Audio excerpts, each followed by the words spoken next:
Football season in Europe with soccer kicks off this month. And of course, football season in America with the NFL is around the corner. And Carmine Bianco has a great deal up at WagerTalk. Get all of Carmine's soccer and NFL plays through the end of 2021 for only $6.99. This package is normally priced at $13.99, but is available for a limited time at this special price to lock in football in the eyes of both Europe and the US. Carmine is off to another winning year in soccer and is looking to close out the year with a profitable run in soccer and football. Join him now at WagerTalk.com with this special package before it goes back to regular price.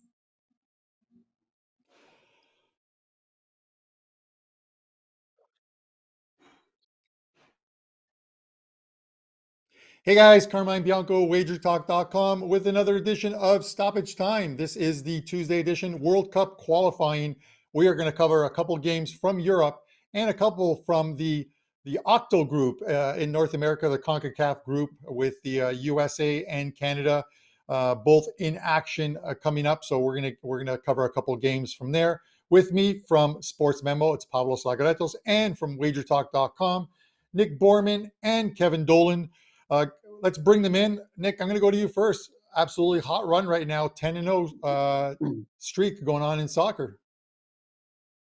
Yeah, it was a fantastic weekend. 4-0 MLS over the weekend, including another 5% winner. 5-0 followed that up on Sunday with World Cup qualifiers and started with a winner on Thursday night. So yeah, 10-0. No soccer plays yesterday, but ready to get back into it today. Even the US Open tennis has been going great over the weekend. So hopefully we can continue that into this week. All right, good to hear. Our man, the Irishman from Ireland, how is your team doing in your country thus far in World Cup qualifying, and how you doing, man? Yeah, all good. Carmine, obviously, there's been he's under a lot of pressure now with the Azerbaijan result. We've heard some crazy rumors. You know, Neil Lennon's supposed to come in, Sam Allardyce. So there's some strange names coming out there, Robbie Keane as well. But yeah, good weekend for me in boxing, F1 as well, actually, which has been super hot this year. And soccer, we had a winner in England under, I believe, on Sunday, but lost in Germany and Spain. So good weekend overall. Looking for a small bounce back in soccer, obviously, which starts tonight. We've got a soccer best bet loaded up right now for one of the games going off in just a few hours. So heading over to WagerTalk to grab that 5% college football play loaded up for Saturday as well, first one of the year. So pretty excited about that, and you know, excited to talk some soccer on today's show. All right, and soccer it is. That's what we'll be covering. Pavlos, Mr. $2 Tuesday I think of last week, and a winner with that $2 Tuesday play. How are you doing? How's your week going? Yeah, doing great. It was a rather easy win on that 5%, and congratulations to everyone who followed. Looking forward to keeping up the streak. Of course, one of the days was pretty bad. I had like a 0-4, but I did bounce back on Saturday and Sunday with a couple of winners and a push. So I have a 4-pack up for today, and I'm considering a couple of matches to be my 5% for tomorrow. So I'm going to be loading a 5% for Wednesday from the World Cup qualifiers, and I'm super excited to talk about these matches today on our slate. All right. And again, matches it is. This is what we're going to cover today, guys. We're going to start off with the Netherlands and Turkey. That'll be Kevin and I talking about that game. We will then go to the Poland and England game, a top two teams in Group I battling it out in Warsaw. Kevin and Nick will break that one down. We'll then head back to North America. As I stated, Canada hosting El Salvador in the Octo group, which has seen 5 of the first 8 games played in that group and in draws. Not very exciting unless you're a draw better. And then the USA heads to Honduras, off to a disappointing start as well with a couple draws over El Salvador and Canada. And they'll look to pick up their first win of this Octo qualifying. Let's head right over to the first game, Netherlands and Turkey. The odds on this one, Netherlands minus 320, the draw plus 470, Turkey plus 875, and the total is at 3 currently. I'm going to give you my thoughts on this one first, and then we'll go to Kevin and to see where he is on this one. But, you know, Group G is at the halfway point right now of qualifying, and Turkey has a 1-point lead over the Netherlands and Norway, and with only one team getting a direct bye into next year's World Cup. The second place team goes into a playoff. The next 5 games are going to be extremely important, and none more important than this one. These two teams met on match day one with the Turkey coming away at home with a 4-2 win. And that's one of those results where sometimes the final numbers don't tell you what happened. Netherlands held much of the analytical stats in that game, but Turkey were clinical. Every opportunity they had, they seemed to have scored on. They jumped out to a 3-0 lead and then put it away late with their fourth goal after Netherlands pulled a couple back. A little different now. The first 3 games were played back in March. 2 games have been played since in this group. Turkey hasn't looked the same.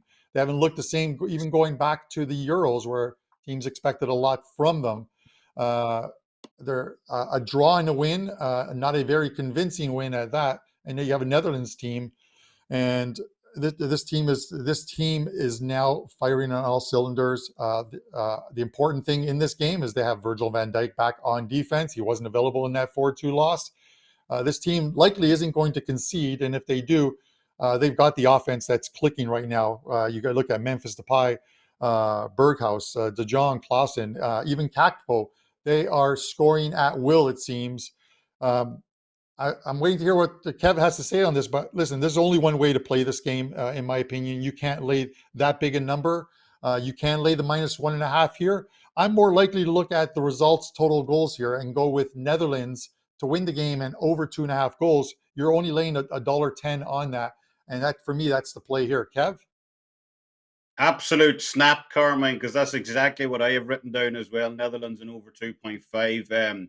As you said, it's just a huge game tonight, obviously, with these two sitting top. Turkey sitting atop the group after 4 games. That is somewhat surprising. Look, if you had a look at this group before it kicked off, Turkey might have been on the outside with Norway, trying to, get that second spot. But, look, they've been on a red-hot run to start this qualification campaign. As you said, they beat the Netherlands and Norway in quick succession, considered by many to be the 2 best teams in this group at the start. And they beat them by a combined 7-2 scoreline. So there was a huge amount of optimism heading into the Euros for this Turkish team.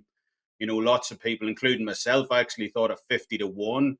They presented some value, but, what a really poor tournament the Turks had over the summer. 3 losses from 3 games, a -7 goal differential as well. And they followed that up with a draw against Montenegro in the World Cup qualifiers after leading early in that one. So there are definitely reasons for concern here for Turkey ahead of this one. Compare that with the Netherlands, who absolutely blew Montenegro out of the water at the weekend 4-0.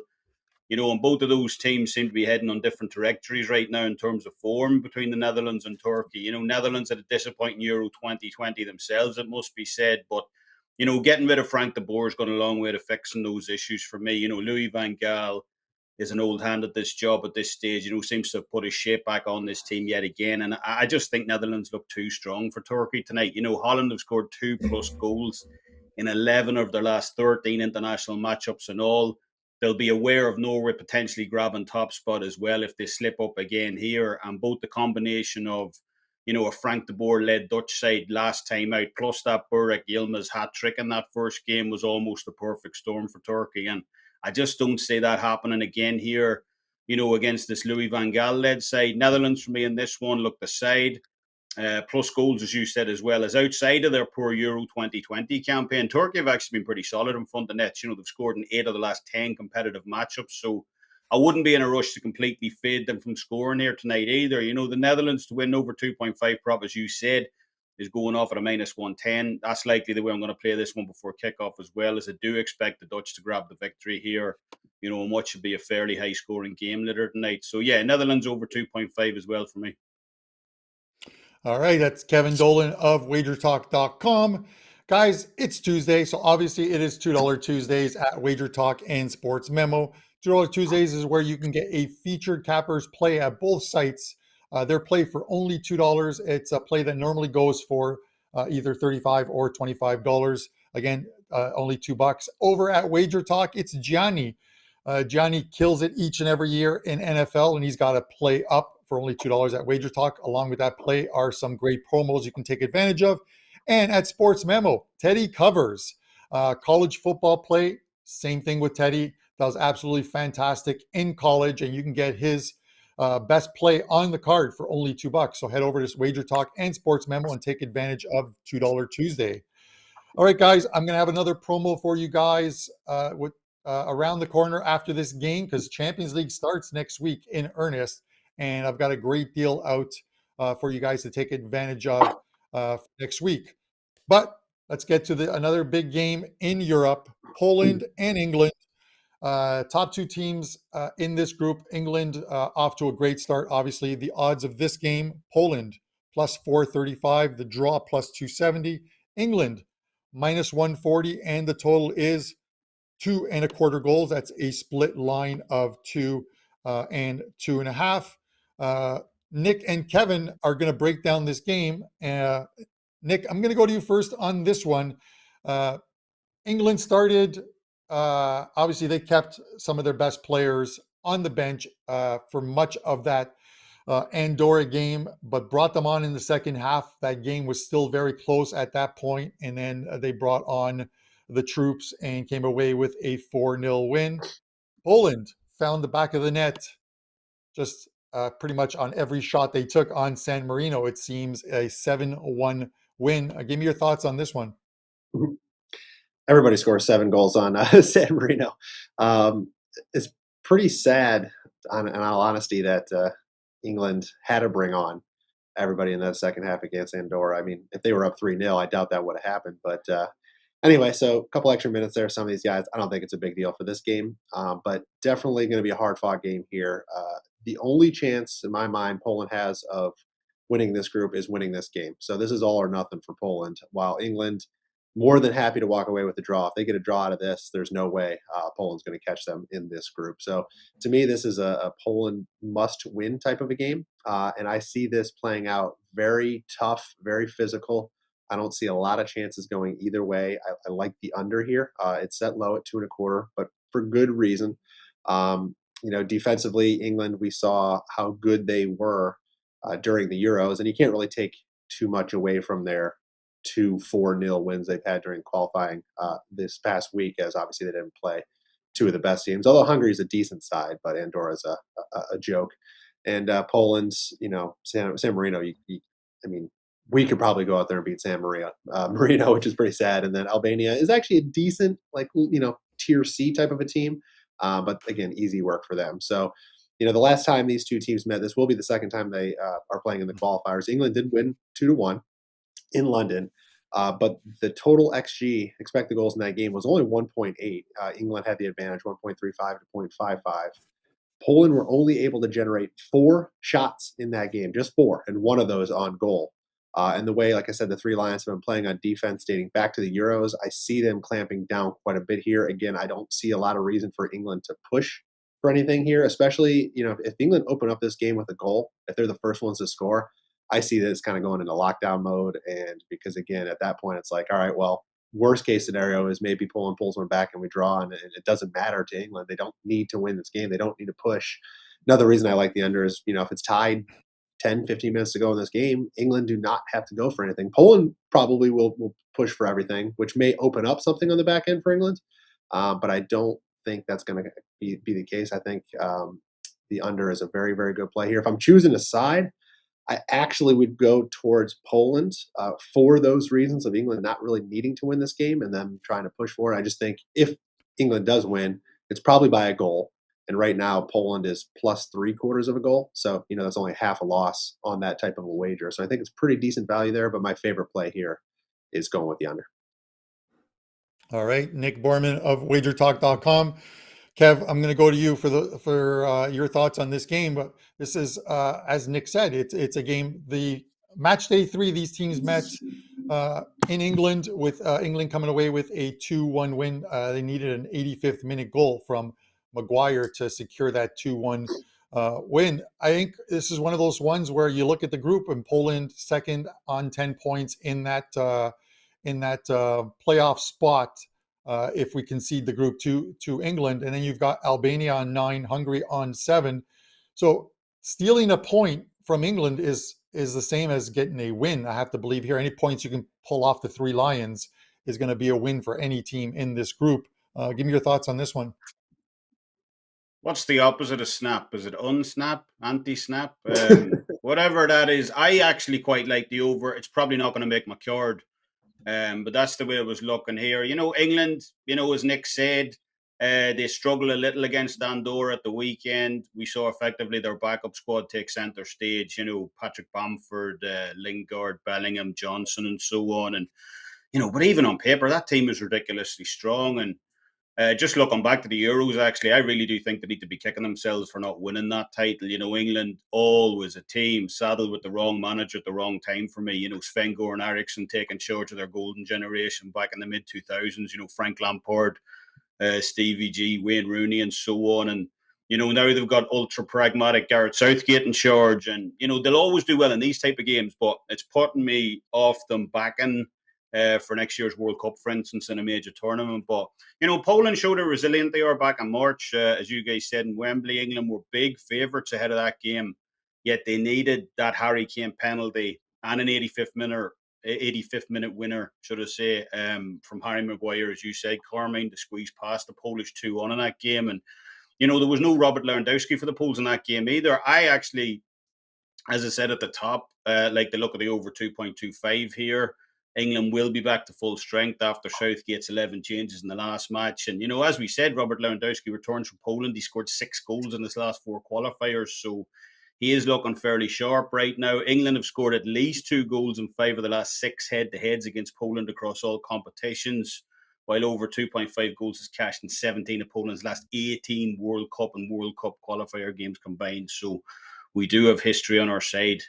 In that one, as I said, if I was betting this, I think we see 3 goals. So I quite like that over 2.25 play for me, but it's probably not going to make the card overall.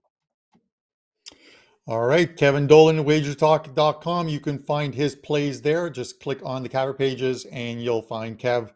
And as you said, he's got some plays up for Euro qualifying. So head over to WagerTalk and take advantage of that. Guys, I've got a deal for you guys. This is our show special. Next Tuesday, Champions League kicks off finally, and you can get $100 off of the group stage package, which is every single play in Champions League, Europa League, and even the new Europa Conference, the 3rd tournament added by UEFA. Head over to WagerTalk.com and Sportsmemo. You can click on your favorite cappers page, and on the right side, click on the soccer drop-down menu. You'll see UEFA there. Select that UEFA and you'll get use that coupon Euro 100 and you'll get $100 off that package every single play from September 14th kickoff to the final match day on December the 9th. So that's a ton of plays, all futures and props included with that as well. So take advantage of that deal. This is a limited time deal, so that coupon will only be available until the weekend. All right. We're heading back to Canada for the next game, guys. We had a request from some of our viewers. They wanted us to cover some of the CONCACAF, and we are about to do it. Canada and El Salvador. The odds here on this one, Canada minus 385. The draw is plus 440. El Salvador plus 100. And the total in this game is 2.5. Before I go to Pavlos, I'm going to give you my thoughts on this one. Obviously, being up here in Canada, I've watched both of Canada's games thus far in the Octo, and I'm going to say these games have been a polar opposite. While the results were 1-1 in both games, Canada at home at BMO Field against Honduras, much of the play, but for the first time ever for this team under John Herdman, they got their tactics wrong. They just were not prepared from the get-go. They switched up a couple of their players that they switched up, which made a lot of the difference. Was Alphonse Davies and John Buchanan. They switched them up and had trouble breaking down the Honduras back line. It wasn't until later in the game where they put Alphonse Davies on the left side where he took advantage of that defense. And we saw him do it against the U.S. as well. And Acosta, same thing. The speed on the left side for Canada is a big part of this team. Again, all the analytics were in Canada's favor, and yet they were down 1-0, got the draw, and end up 1-1. Against the U.S., they got it right. Their tactics were to to sit back and counterattack, use their speed, give the U.S. much of the possession. And U.S. had, I think, 72% possession in that game. A lot of the U.S. men's team fans were disappointed in that result, but only 2 shots on net for that team. We'll get to what's wrong with the U.S. Shortly, but I see this. Listen, I don't want to lay a goal and a half here. And here's the thing: is this line has been dropping. Alphonse Davies came off the field with about 15 minutes left in that USA game. There's no word on whether he's going to play, but the line has dropped to about minus 300 from the minus 385 here. I think Canada gets the win. I don't want to lay a goal and a half here because we know what we're going to get from El Salvador. They're going to come in. They're going to defend. 9 guys behind the ball. They don't play the most exciting football there is, but they just trying to eke out points. Can't take them. So it's Canada. And so I'm going to take the results and both teams to score option. And you can take Canada to win and no for both teams to score. And you get plus 105 on that. So Canada gets to win. I think it's going to be one of those 1-0, 2-0 type games. Canada to win and both teams to score no, plus 105. That's my thoughts on this game. Pavlos?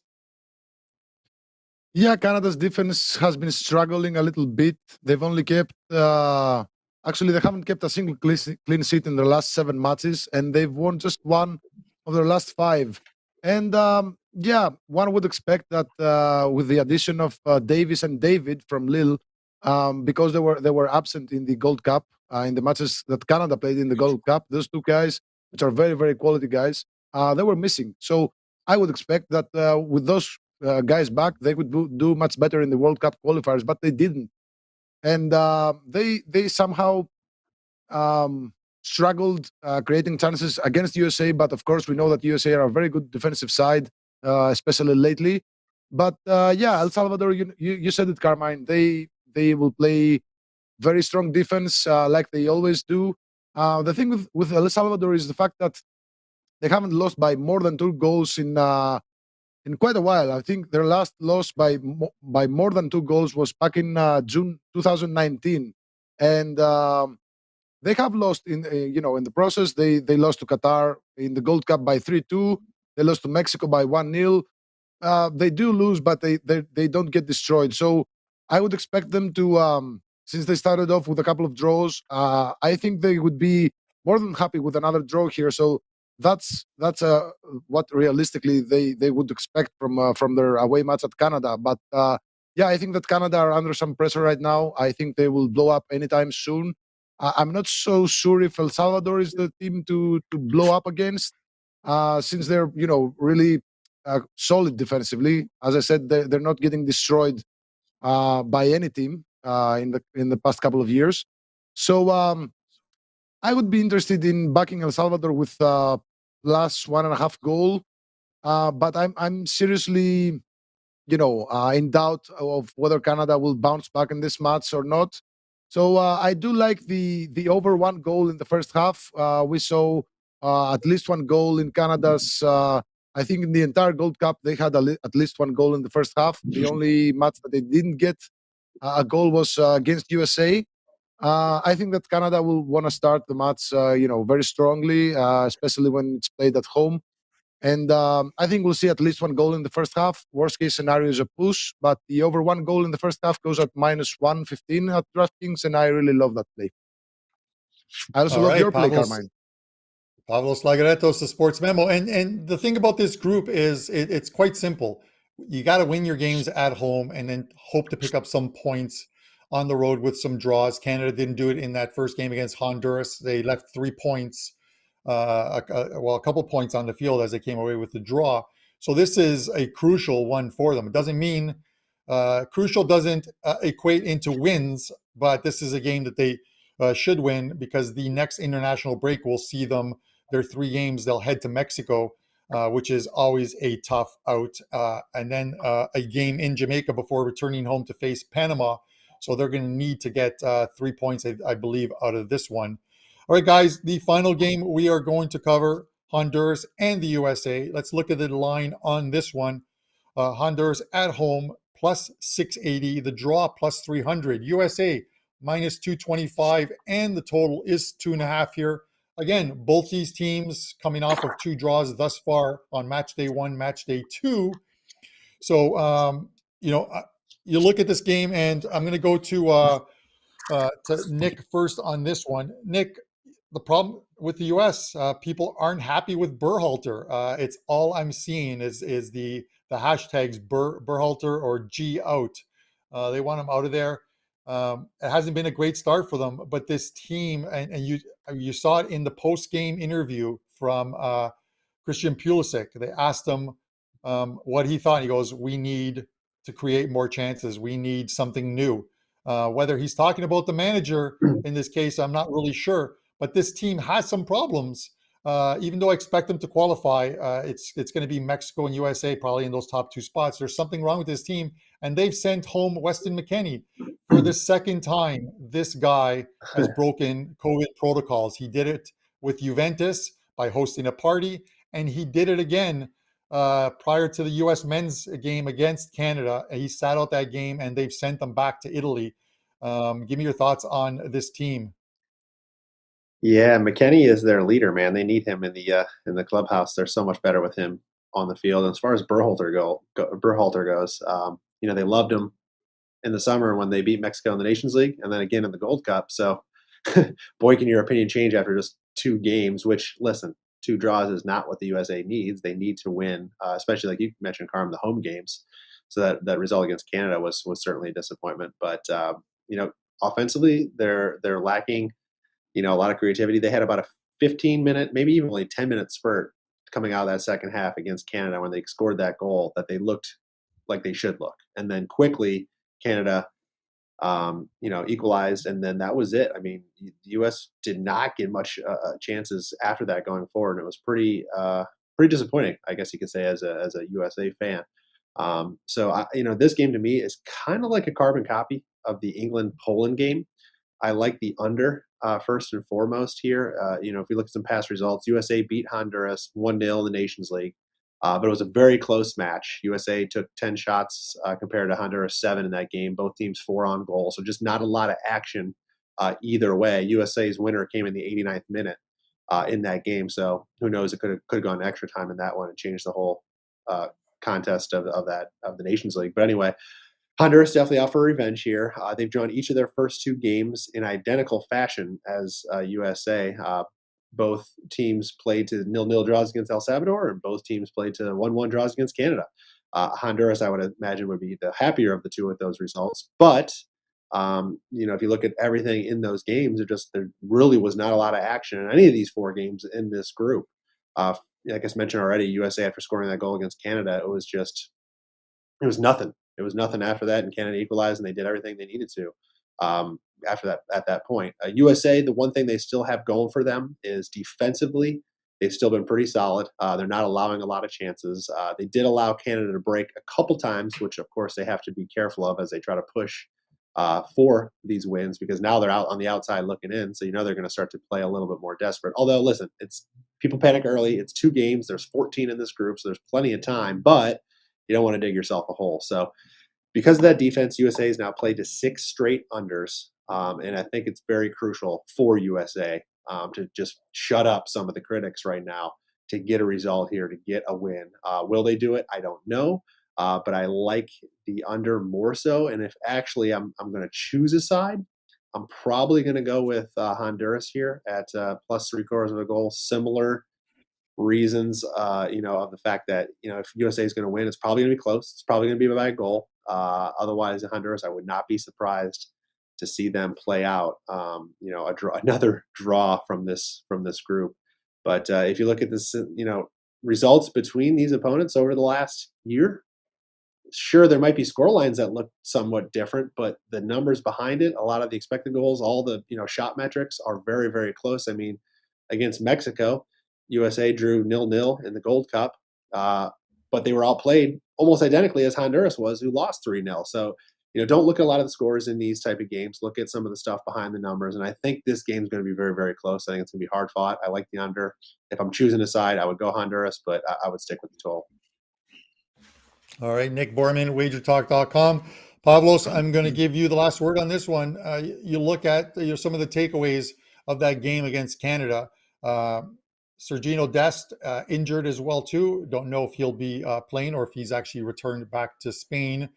And then the midfield. The midfield did pretty much nothing. It was to create anything for this team. It was Pulisic and only Pulisic. Get the ball to Pulisic and expect him to do something. And on that left wing, there wasn't much for him to do. The midfield's got to be better in this one. Give me your thoughts. Yes, I mean, it's not bad to play defensive soccer. I mean, USA have only lost to Canada in like 2 years, so I personally am happy with how they're doing. The people in the United States, they just want they want to see a lot of action and a lot of goals, but that's not always the case for a successful team. Successful teams have existed in the past where they have a very defensive-minded coach, and they base they start from building a very good defense, and then they move forward to the midfield and the offense. But I don't know what's the deal with the fans, wanting Berhalter out. I mean, he did win a couple of trophies, and okay, a couple of draws to start the qualifiers is not a terrible start. But right now in the 8-team group, the three top teams will qualify to the World Cup, while the fourth team will play a playoff match. And right now, Mexico are sitting at the top with 2 wins, 6 points. Panama are sitting at the second spot with 1 win and 1 draw. And Canada, USA, and Honduras and El Salvador have 2 points each. So it's going to be tough, especially if USA don't beat Honduras here. It's going to be a bit tougher, while Honduras would be more than happy. It's a similar situation with Canada and El Salvador, where the minor team would be more than okay taking a draw here, because you have 2 of the top teams, Canada and USA. You're done with them. You played for a couple of draws, and then you have all the easier teams like Costa Rica and Jamaica. So I'm okay with USA right now. The way they're playing, I mean, they don't concede a lot of goals. They kept like 6 clean sheets in the last 7 matches. They've only conceded 1 goal against Martinique and 1 goal against Canada, which is pretty great. And I've been saying it for years. I think USA have an excellent generation of players coming. They're growing together. If only I wish I would see all of them in a tournament together, like Giovanni Reina, Timothy Weah, Zardes, who is injured. There is a lot of talent coming up in USA's future, and if not in the next World Cup, I think in 2026 I'll have them as a dark horse to actually win the World Cup. But anyway, as far as this match goes, Honduras, they're a very solid team in the sense that they have a lot of players who play in the MLS and around Europe. But they've been hit by a couple of injuries lately, and they're missing a couple of players, especially in the offense.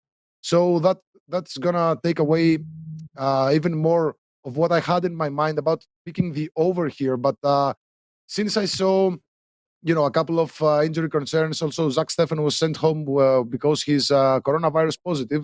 So long story short, I like USA minus 3/4 goals here. Of course, it's a tricky type of situation where if also the players want the coach to go, they won't gonna play for a win. So it's gonna be a little tough here.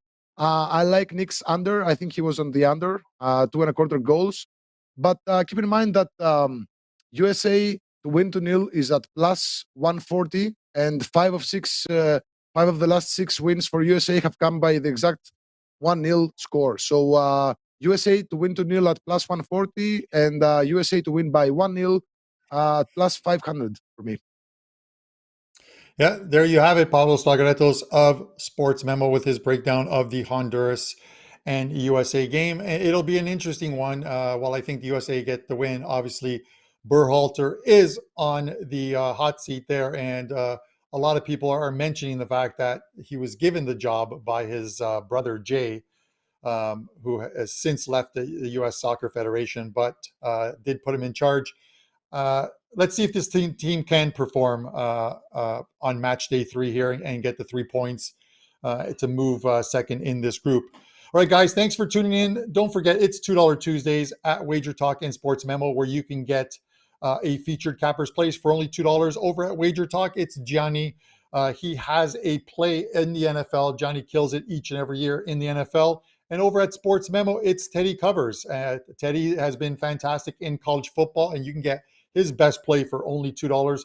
Included with those plays are some great promo deals for some long-term packages. So head over to WagerTalk.com and Sports Memo. Take advantage of those deals. And again, Champions League, finally, the main tournament kicks off next Tuesday. Just a ton of action going on Tuesday, Wednesday, Thursday, Europa, and the new Europa Conference. And you can get $100 off all the group stage matches, all in one package. You can get that by using coupon code EURO100. Head over to WagerTalk.com or Sports Memo. Click on your favorite capper.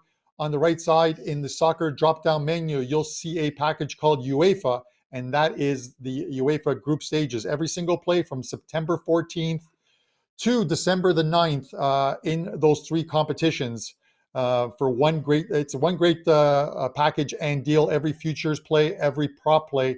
And Kevin Dolan and myself are going to try and hit another Chelsea 16-1 type future. So you can get our selections over at WagerTalk.com. Guys, thanks for tuning in. We'll be back on Tuesday to cover some Champions League games. As always, guys, good luck with your wagers.